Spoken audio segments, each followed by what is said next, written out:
Lembra do Vysotsky? Se eu decidir alguma coisa, então eu vou beber com certeza? O que é agradável no Trump é que se ele disse alguma coisa, isso sempre significa algo e será feito. Agora ou mais tarde, mas vai acontecer. Estou falando agora sobre o fato de que Trump frequentemente dizia: por que nós, estando longe da Ucrânia, pagamos mais do que os europeus, para quem a Rússia é um problema local deles? E lembre-se também, a Europa dá dinheiro para a Rússia, com o qual a Rússia destrói a Ucrânia e depois dá armas e ajuda para a Ucrânia. É verdade, 2 ou 3 vezes menos. Ou seja, para que a Rússia, para que a Ucrânia se defenda das armas que foram produzidas com dinheiro europeu, ao mesmo tempo está claro que os Estados Unidos da América produzem as melhores armas do mundo. E como mostrou o conflito entre Paquistão e Índia, e aliás Irã e Israel, pode superar tanto as armas russas quanto as chinesas no campo de batalha. Como resolver essa equação? Como parar o fluxo de dinheiro para a Rússia? E como fornecer ótimas armas para a Ucrânia sem que os contribuintes americanos paguem por isso? Trump está à frente do nosso país porque ele sabe resolver equações, mesmo que ninguém tenha conseguido, ninguém conseguiu resolver, e todos decidiram que elas eram insolúveis.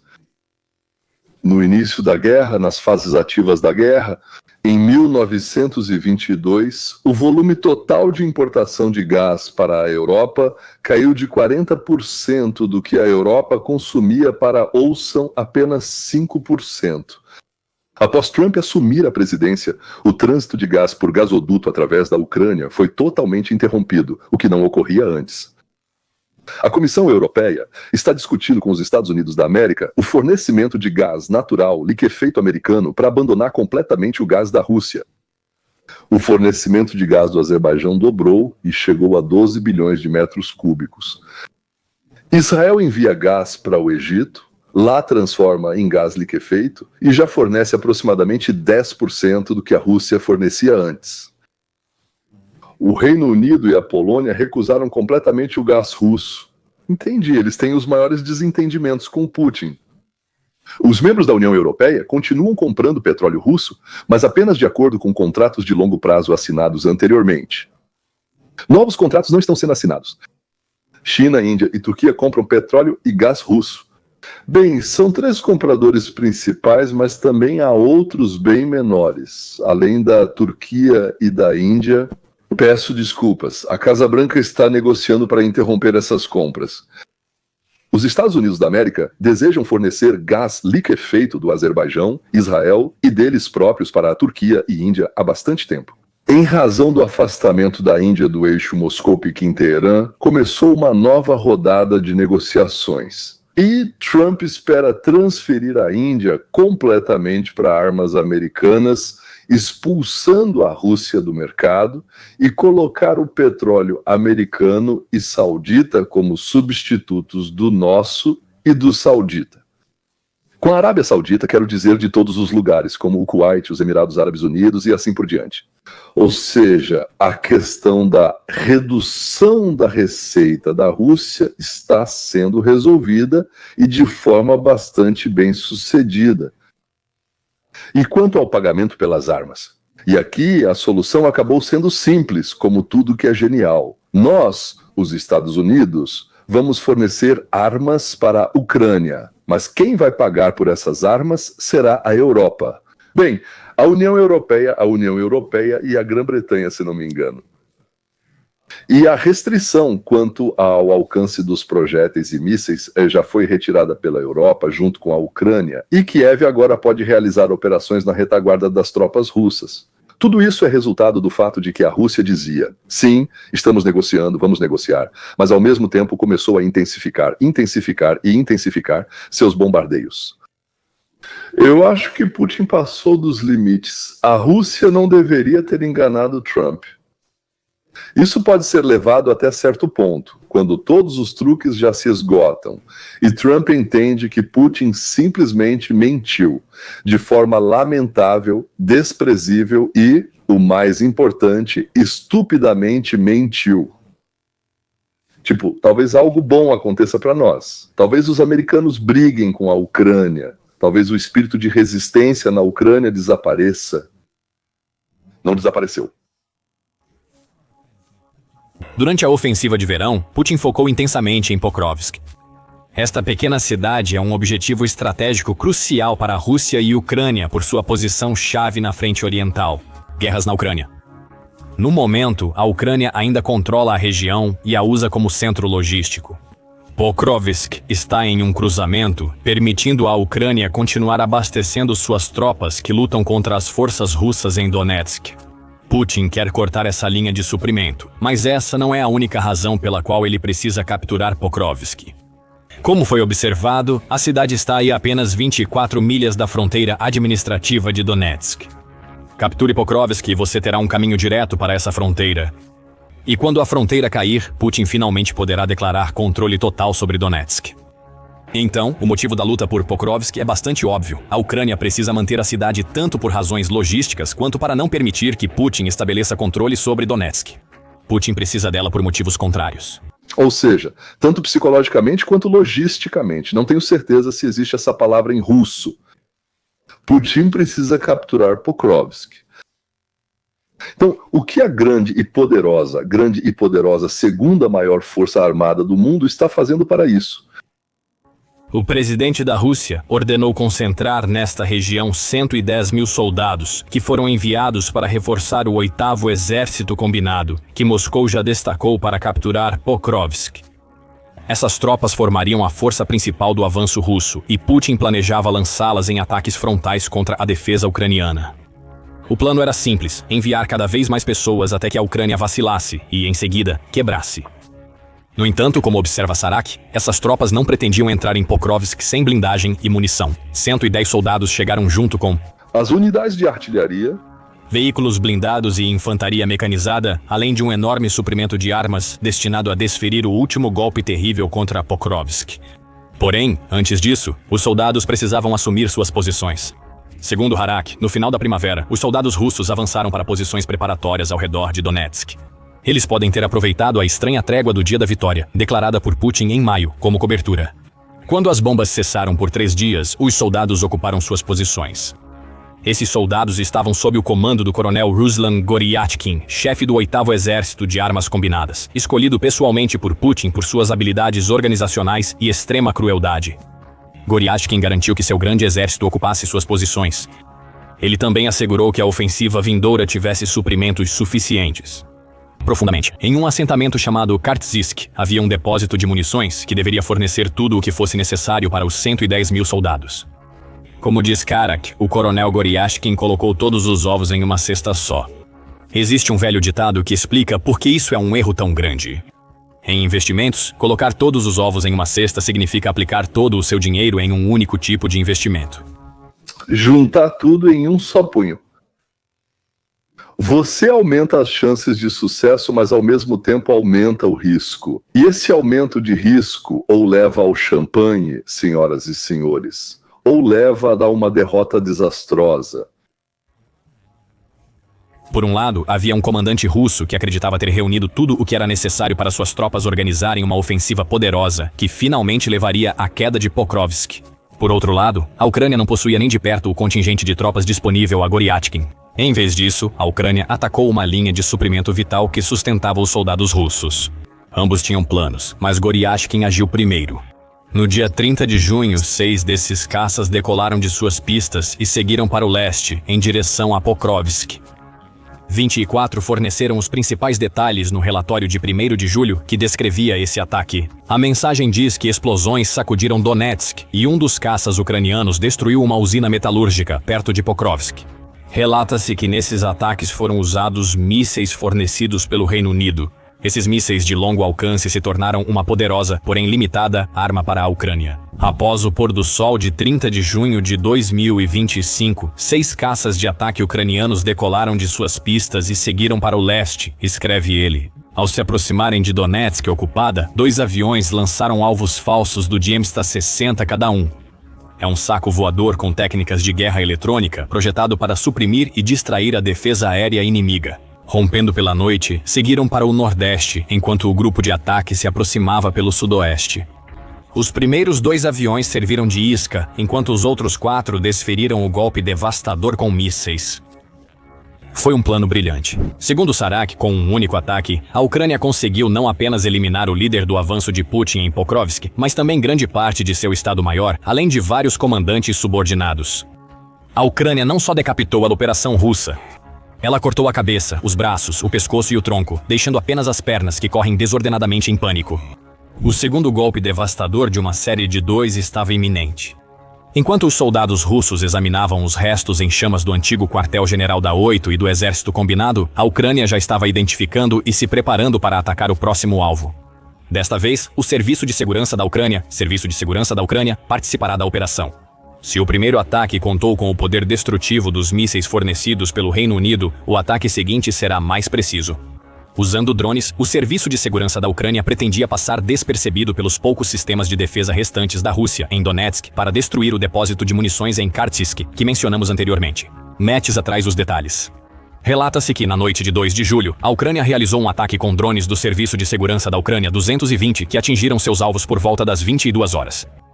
Após a primeira onda, seguiram-se novas, mas já o primeiro ataque praticamente destruiu o depósito de munições. Por quê? Bem, como escreve Mara, o alvo era favorável no sentido de que estava cheio exatamente dos tipos de explosivos que a Ucrânia precisava para destruí-lo. Os ataques precisos dos drones concentraram-se nos explosivos, e assim que atingiram o alvo, iniciaram-se as explosões secundárias. Os próprios explosivos russos pegaram fogo e começaram a faiscar, o que desencadeou uma reação em cadeia de explosões, levando à destruição do alvo em Kartsysk. Quando os paletes com munições pegaram fogo, eles explodiram outros projéteis e bombas armazenados nas proximidades. As explosões iluminaram o céu e sacudiram a terra, sendo vistas e sentidas a até 20 quilômetros de distância.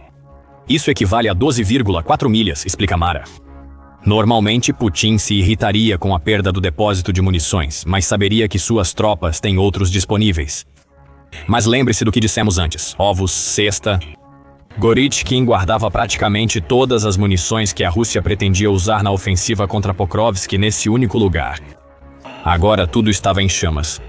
O que Mara chama de coração pulsante de toda a operação logística de Putin sangrou até morrer.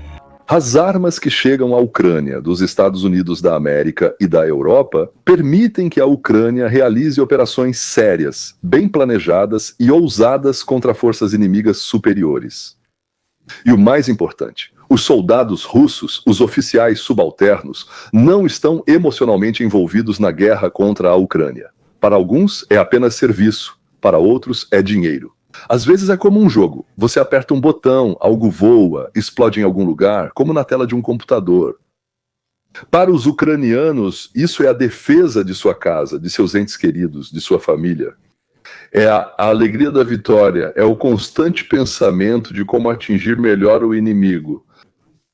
Ou seja, a diferença é como, talvez seja um exemplo bobo, mas como entre um funcionário contratado e o dono. Porque o dono, o proprietário, estará sempre em tudo. Superior a um funcionário em rapidez, qualidade e atenção. Porque ele se apaixona pelo que faz. Essa paixão é o mais importante no campo de batalha. Não existe nada no mundo mais importante para a vitória do que essa paixão, esse entusiasmo, esse envolvimento emocional daqueles que lutam. O local permaneceu em chamas por horas após o ataque ucraniano. Mara relata que as testemunhas só conseguiam descrever a cena como uma paisagem infernal de fogo aparentemente interminável. Assim como no ataque ao quartel-general do 8º Exército de Armas Combinadas, a Ucrânia escolheu cuidadosamente o alvo, planejou como destruí-lo e então atacou com precisão mortal. Assim, os planos de verão da Rússia para Donetsk fracassaram. Nem liderança, nem armas. Tudo o que restou para Putin são pessoas vivas, que ele continua mandando para os ataques. Sabendo que eles não conseguirão fazer mais do que simplesmente absorver parte da munição ucraniana, já que nenhum apoio virá depois disso. De acordo com Sarak, com seus estoques de munição destruídos, os soldados de Moscou foram abandonados, sem apoio, mal armados, confrontando os experientes defensores ucranianos. As tropas invasoras em Donetsk agora encaram uma realidade sombria, sem projéteis, mísseis ou liderança. Provavelmente você acha que estou exagerando quando digo que o Kremlin está enviando bucha de canhão para a linha de frente. E, senhores, eles são recrutas incapazes de lutar, servindo apenas para que a Ucrânia gaste munição. É até apaixonante dizer isso. Eles são enviados para que a Ucrânia use mais balas, mais projéteis, mais minas, mais disso, mais de tudo. Essa tática só pode funcionar se os Estados Unidos da América e a Europa pararem de fornecer suprimentos para a Ucrânia. E nós já sabemos que essa tática não funcionou.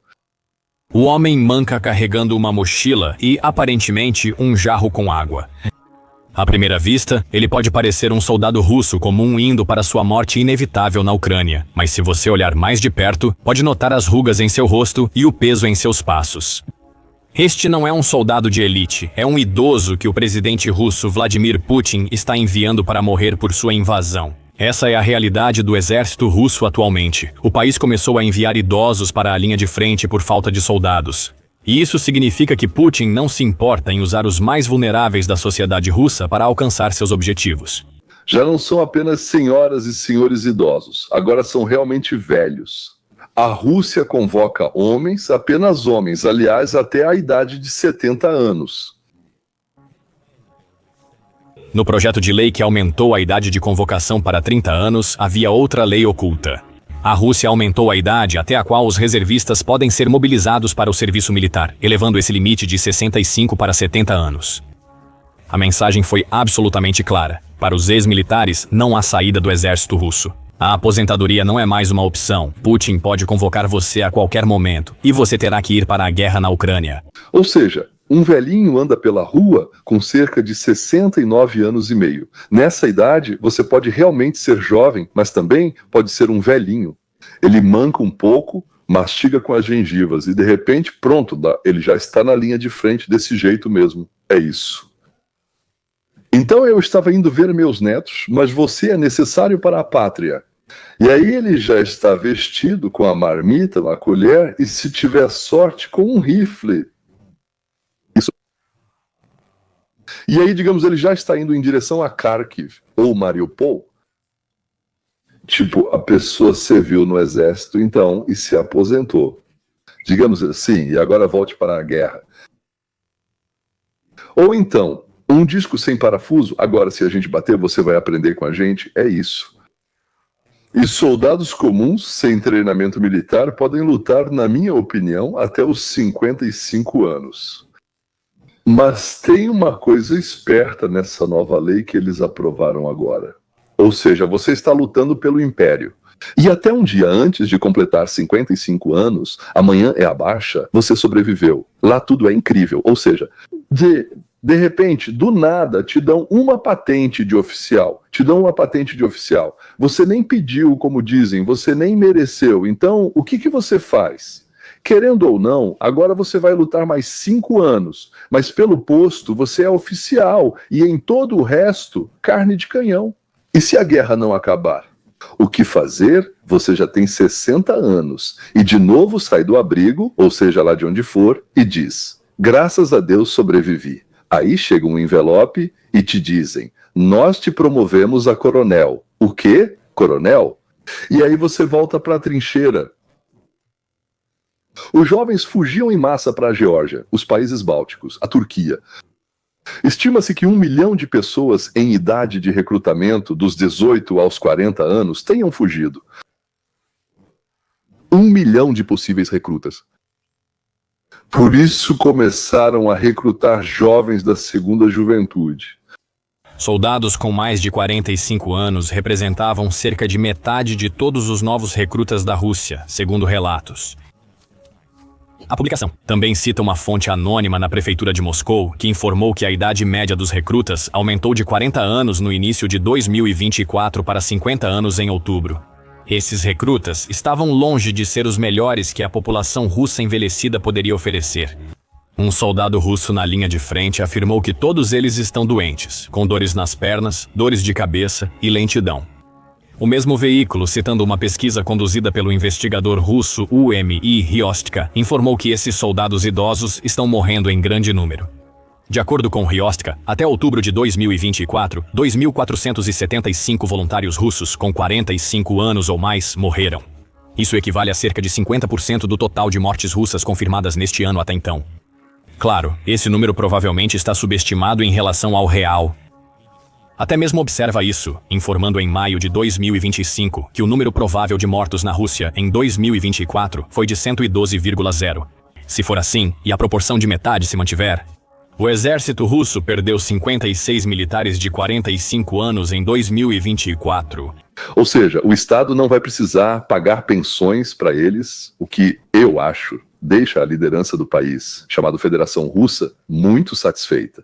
E também obrigamos os ucranianos a gastar munição. Além disso, colocamos os beneficiários de pensão em risco e eles são eliminados, como se diz, nós não tocamos neles, foram os inimigos dos ucranianos que os eliminaram. Parabéns aos ucranianos. Tudo bem, isso seria engraçado se não fosse tão trágico. Putin está satisfeito em reforçar seu exército com idosos para que absorvam as balas enquanto ele continua escondendo os reais problemas que suas tropas enfrentam nos combates na Ucrânia. Porém, em breve Putin pode não ter mais recursos para cumprir suas propostas contratuais com os idosos russos. A Ucrânia está tentando conseguir isso com uma série de ataques ao que resta para manter a frota sombria da Rússia viva. E como já falei para vocês, a Europa e os Estados Unidos da América estão fornecendo à Ucrânia informações sobre petroleiros que entram secretamente nos portos russos. Eles entram lá silenciosamente, sem registros, carregam petróleo ou recebem transferências de outros petroleiros. E depois eles levam para seus clientes, que assim violam as sanções internacionais. E os ucranianos, tendo recebido certas informações de algumas pessoas muito boas, que talvez estejam do outro lado do oceano, não vou revelar para vocês quem são. Esses aprenderam a explodir o sistema de direção e a parte do motor sem derramar petróleo no mar. A interrupção desse transporte em massa de petróleo pode zerar o caixa russo e levar à suspensão dos pagamentos aos mercenários, assim como dos pagamentos pelas entregas de armamentos do exterior. E é isso que chamamos de cortar o fôlego. A Rússia está à beira de mais uma crise e sem a ajuda ativa da China. Bem, como vocês sabem, eu já falei sobre isso, há enormes problemas com o Xi. Quem não viu, assista aos meus dois vídeos anteriores. Sim, talvez eles corram para a mesa de negociações muito mais rápido do que pensam hoje. Fiquem ligados nos próximos episódios, espero que nos vejamos em breve. Porque estão acontecendo tantos eventos que um episódio por dia já não é suficiente, temos que fazer 2 por dia. Até a próxima vez.